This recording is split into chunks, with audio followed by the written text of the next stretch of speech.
करना चाहिए। तो मैंने देखा तो हमारे ना सिर्फ एक ही क्लास का चैप्टर वो बचा हुआ है, चैप्टर 12 दैट इज़ इलेक्ट्रिसिटी। तो मुझे लगा पहले हम उसको ख़त्म कर लेते हैं, फिर हम चैप्टर 10 पर आ जाएंगे, ठीक है। तो एक बार लास्ट क्लास में हमने series and parallel combination of resistance को रिवाइज करा था, रिपीट हुई थी लास्ट क्लास हमारी। तो अब तो अच्छे से समझ आ गया होगा, सबने अच्छे से क्वेश्चंस की प्रैक्टिस कर ली होगी, है ना। अब आगे थोड़ा सा इसका एप्लीकेशन पार्ट को हम समझते हैं। एप्लीकेशन पार्ट को समझने का मतलब है कि हम ये सीरीज और पैरेलल कॉम्बिनेशन हम डेली लाइफ में इसको कहाँ पे यूज़ करते हैं, ठीक है।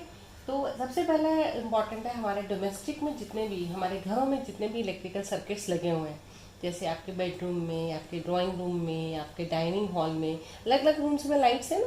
तो हमने मेन मीटर से जो हमने कनेक्शन दिए हुए हैं ये कैसे हैं, क्या सीरीज में या पैरेलल में है। आपको ये बताएं, देखो सीरीज में अगर होंगे तो क्या होगा, जैसे कि एक बल्ब लगाया, फिर दूसरे रूम के बल्ब लगा दिया, फिर तीसरे रूम का हमने ऐसे बल्ब लगाया, सीरीज में हो जाएंगे, ठीक है। और मैंने इसको मेन सप्लाई से कनेक्ट कर दिया ऐसे, है ना, ऐसे।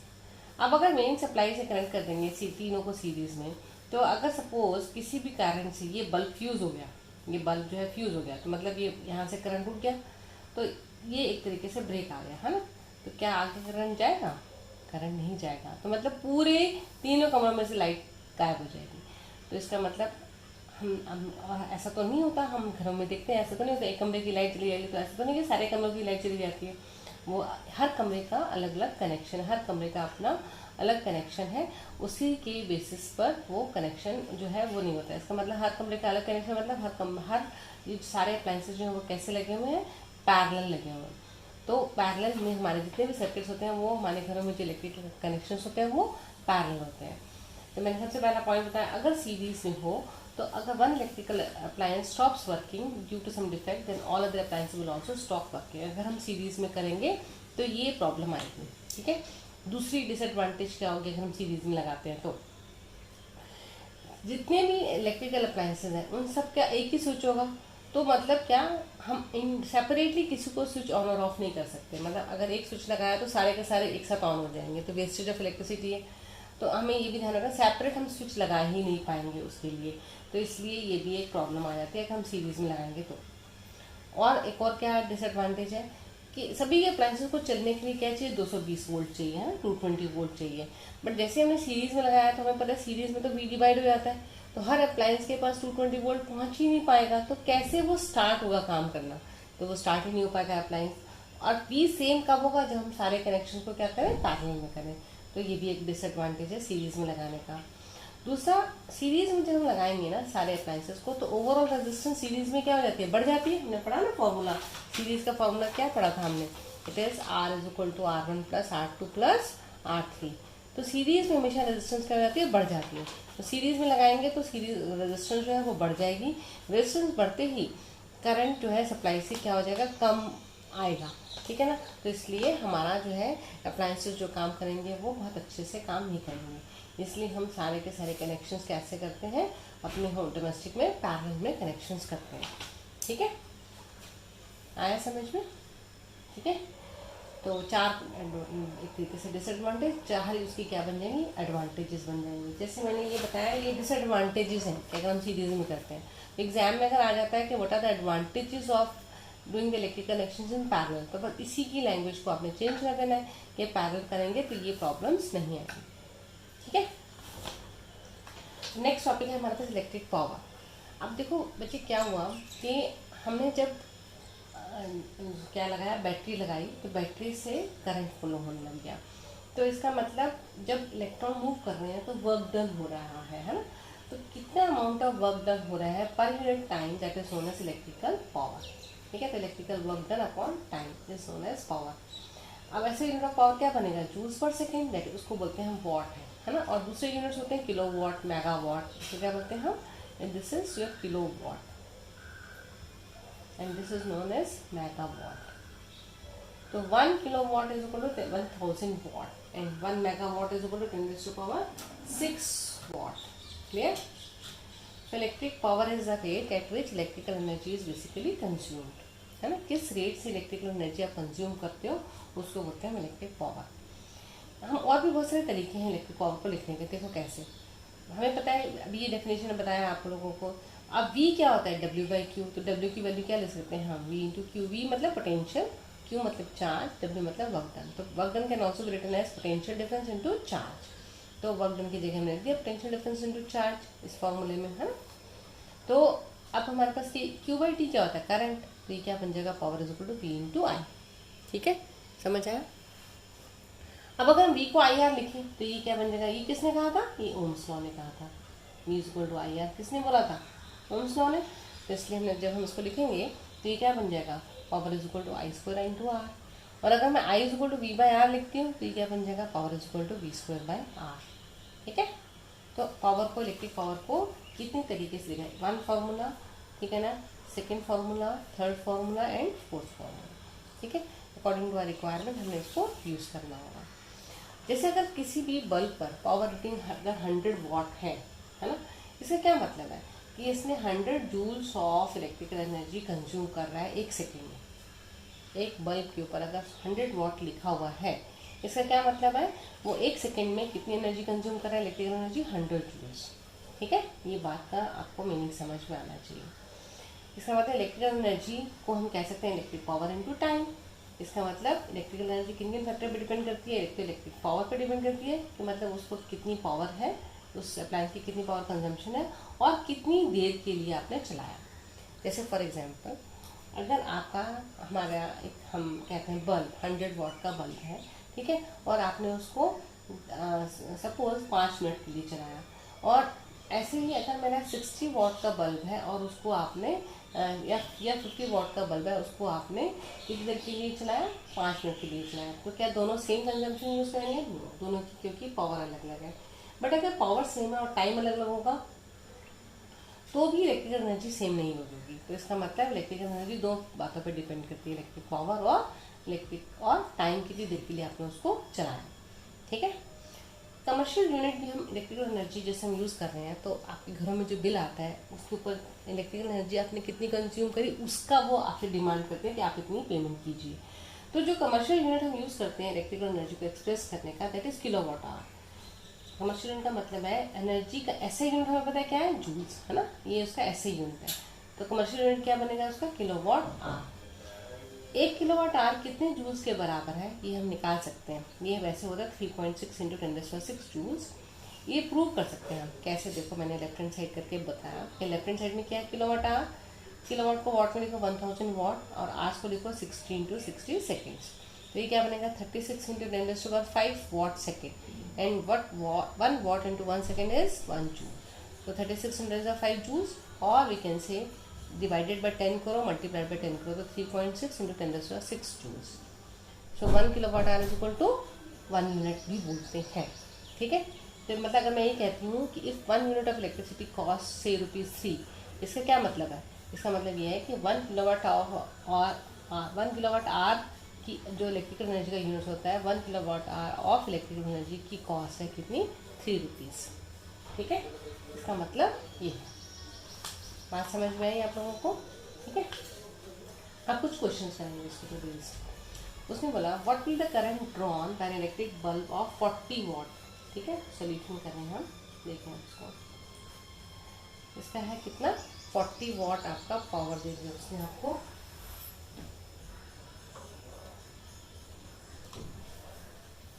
ठीक है, 40 वाट बल्ब पावर है और वोल्टेज कितने दिया उसने, 220 वोल्ट। तो क्या निकालना है, करंट निकालना है आपको। We know power is equal to V into I, निकल आएगा, I is equal to P upon V. ठीक है, ये फर्स्ट का। सेकेंड, एक इलेक्ट्रिक बल्ब है जिसको की रेट दिया उसने वी कितना दिया, 220 वोल्ट, है ना, इस यूनिट से समझ में आ जाता है। और 100 वाट पावर कितनी दी थी उसने, 100 watt. When it is operated on 110 volt power consumption क्या होगी। तो इससे पहले क्या निकल सकता है आपके पास, आई निकल सकता है, that is equal to P upon V से, है ना, 100 अपॉन 220। ये करंट वो कंज्यूम करता है। तो उसने कहा अगर उसको मैं 110 वोल्ट पे चलाती हूँ तो कितनी पावर कंज्यूम करेगा, फिर power equal to V into I. मतलब वी कितना आपके पास 110 वोल्ट इंटू आई कितना जो आपने ऊपर निकाला।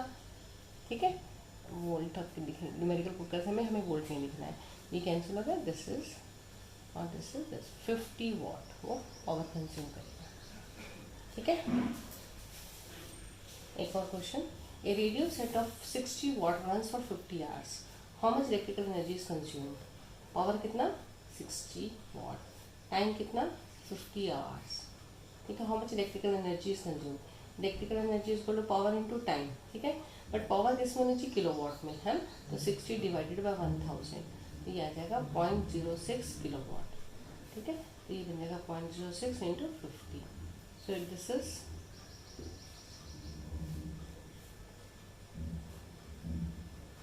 3 किलोवाट आवर और 3 यूनिट्स. ठीक है, फिर है नेक्स्ट हमारे पास current of 4 ampere flows through a 12 volt car headlight bulb for 10 minutes. 4 ampere और टाइम कितना उसने दे दिया 10 minutes. How much electrical energy transfers during this time. Electrical energy transfer this time और वी दे दिया उसने 12 वोल्ट. तो पहले पावर निकालना है, V into I, so that is 12 into 4, 48 watt. ठीक है, एंड टाइम दे दिया उसने 10 minutes. How much electric energy transfer during this time. Energy is equal to power into time. So this is 48 kilowatt में change कर दिया 1000. Time कितना दे दिया 10 मिनट्स डिवाइडेड बाय 60 आवर्स आ जाएगा. ठीक है, सिंपलीफाई करेंगे हम इसको अपने आप. Okay, good. Calculate the energy transfer by 5 ampere current flowing through a resistor of 10 ohm for 30 minutes.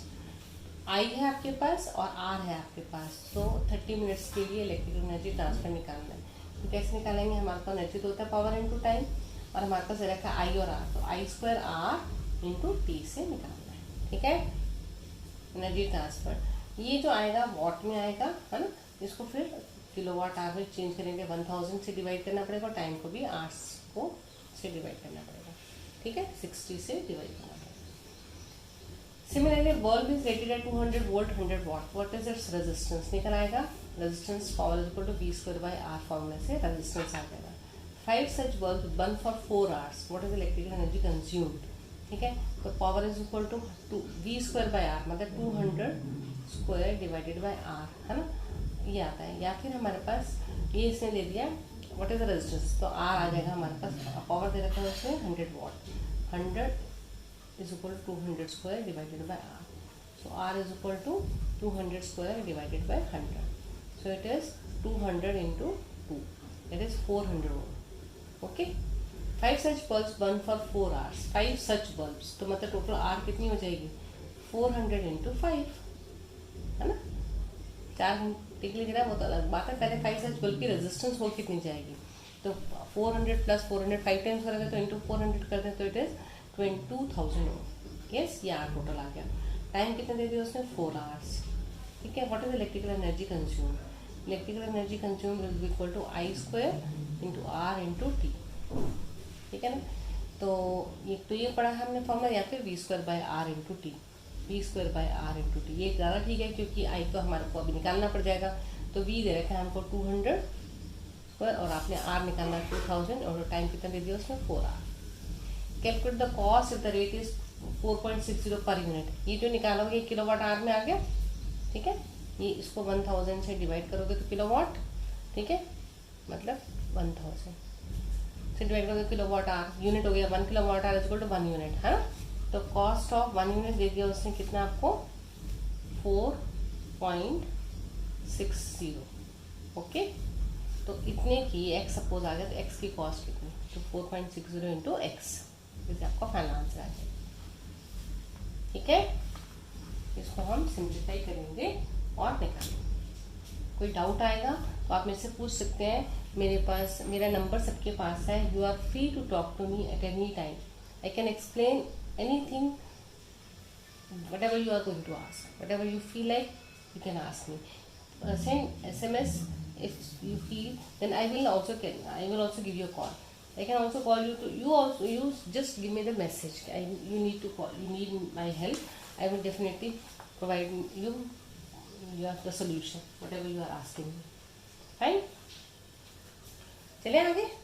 ठीक है, अब क्या आता है, नेक्स्ट आता है हमारे पास करंट का heating effect. Heating effect of current का मतलब है कि जब भी करंट फ्लो करता है तो वो उसमें ना वो हीटअप हो जाता है. आपने देखा होगा कभी इलेक्ट्रिकल अप्लायंस जैसे सपोज आपने बल्ब भी लगाया, बल्ब को कभी ज़्यादा देर तक चलता है ना, हाथ लगा तो गर्म लगता है ना। तो गर्म कहाँ से आ गया?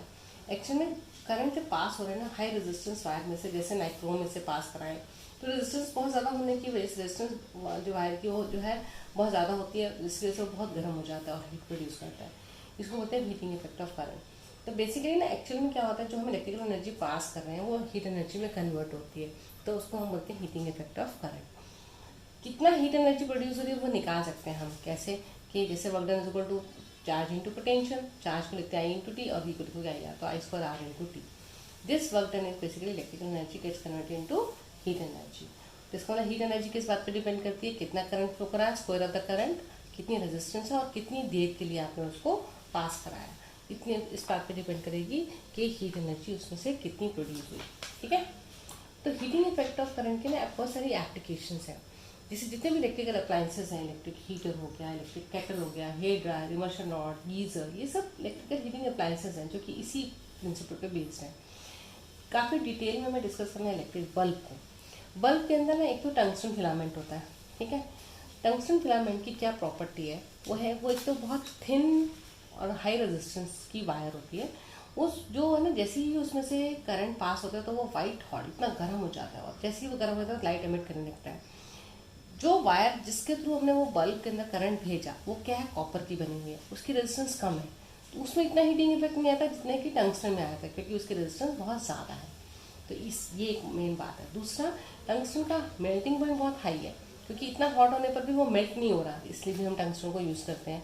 और उसकी फ्लेक्सिबिलिटी भी बहुत हाई है और लो रेट ऑफ एवोपरेशन है, मतलब उसमें वो एवोपरेट भी नहीं होता, मतलब उसका साइज भी चेंज नहीं होता। तो इस वजह से हम उसको यूज़ करते हैं टंगस्टन को एज फिलामेंट, हीटिंग फिलामेंट। साथ में इलेक्ट्रिक बल्ब के अंदर हम जो एक अनरिएक्टिव गैसेस जैसे कि आर्गन या नाइट्रोजन हम फिल करते हैं, ताकि जो है जो आपका फिलामेंट है वो केमिकली उसके साथ रिएक्ट ना करे और उस लाइफ की जो फिलामेंट की जो लाइफ है वो ज़्यादा हो सके। बट ये पावर एफिशिएंट नहीं है। पावर एफिशिएंट का मतलब क्या, कि जैसे जितना हम इलेक्ट्रिसिटी सप्लाई दे रहे हैं, मैक्सिमम इलेक्ट्रिक पावर जो है वो कंज्यूम कर रहा है फिलामेंट, जो कि हीट में कन्वर्ट हो रहा है। तो बहुत कम अमाउंट ऑफ जो है पावर बचेगी लाइट के लिए। तो जो ल्यूमिनेंस इंटेंसिटी मतलब अमाउंट ऑफ लाइट एनर्जी जो एमिट हो रही है वो as compare to the heat energy जो प्रोड्यूस हो रही है वो कम है, तो पावर एफिशिएंसी की कमी। तो ट्यूब लाइट के अंदर ना एफिशिएंसी ज़्यादा होती है, क्योंकि उसके अंदर फिलामेंट ही नहीं होता, तो उसका हीटिंग इफेक्ट कम होता है। तो मैक्सिमम जो भी हम सप्लाई दे रहे हैं वो लाइट को प्रोड्यूस करने में यूज़ हो रही है। आई बात समझ? ठीक है, तो इस तरीके से ये हमें बहुत डिटेल में डिस्कस करना है, किसको, इलेक्ट्रिक बल्ब को। ठीक है, आई बात समझ? तो आई रिपीट कर देती हूँ। इलेक्ट्रिक बल्ब में तो है टंगस्टन फिलामेंट, वो मेन है।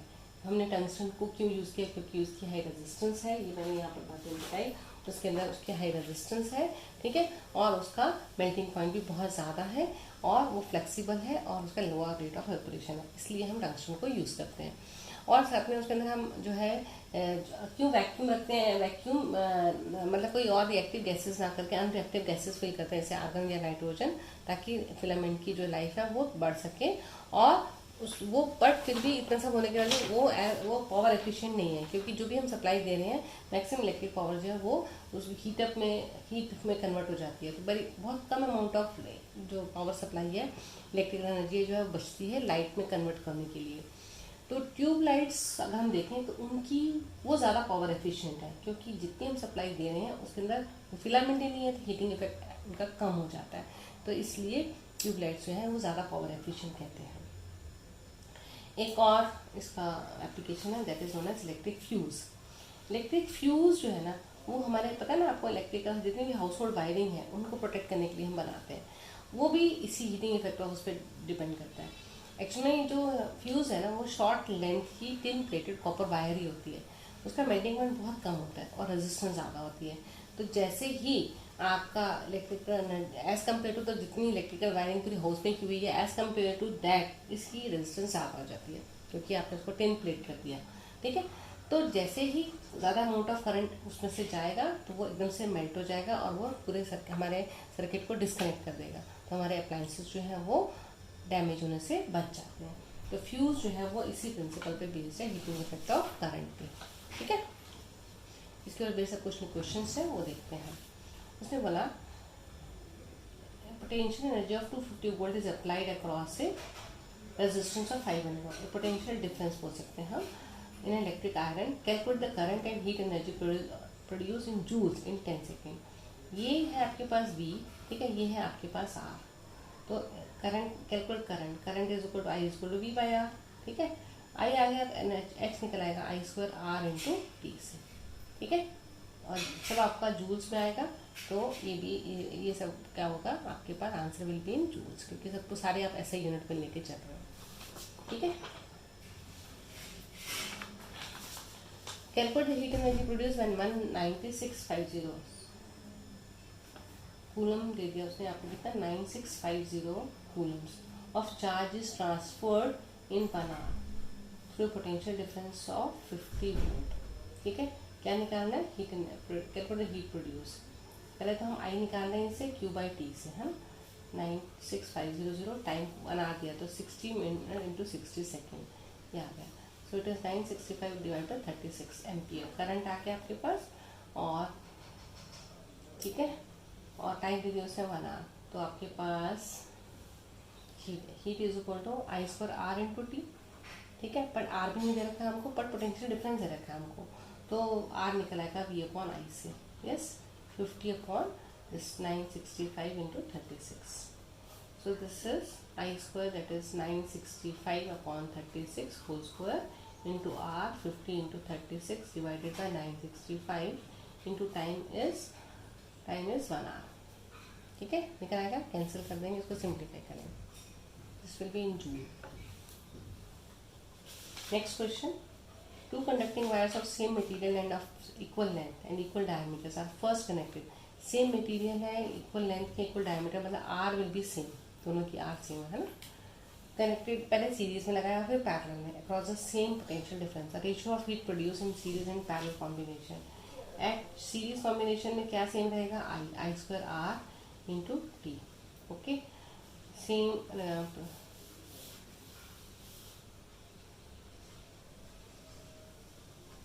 and next H2 H1 is equal to V square by R into T.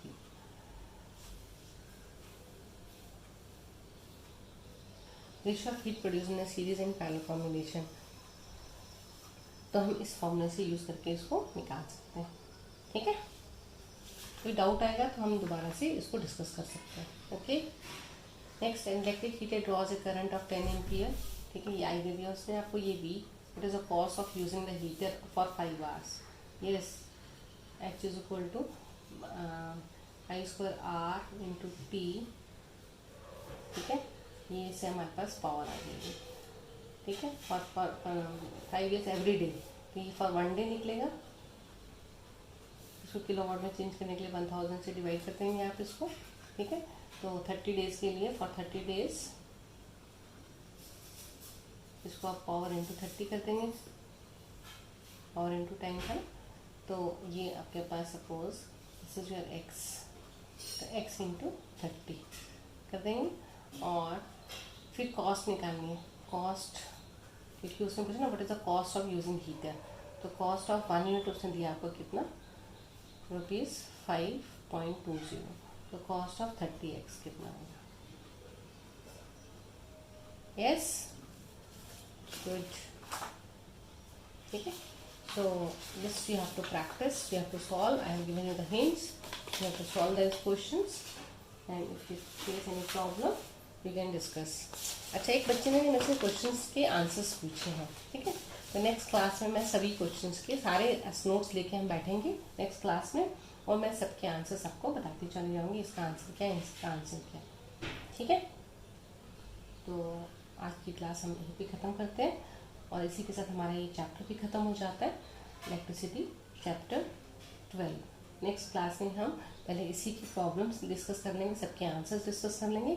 अब आप ना एनसीईआरटी की एनसीईआरटी की बुक्स सबके पास है, नहीं तो ये अवेलेबल भी है ऑनलाइन. एनसीईआरटी की बुक्स आपने सिर्फ गूगल पे टाइप करो NCERT books class 10, NCERT book class 10 कौन सी सब्जेक्ट है, साइंस है ना, तो आपको मिल जाएगा. तो एनसीईआरटी की बैक एक्सरसाइज क्वेश्चन, एग्जाम्पल्स, ठीक है, ये क्वेश्चंस आपने ट्राई करने हैं. और इन टेक्स्ट क्वेश्चंस भी, इसमें भी कहीं कोई प्रॉब्लम है तो वो डिस्कस कर सकते हैं. ठीक है, ओके, चलो ऑल दी बेस्ट। बाय।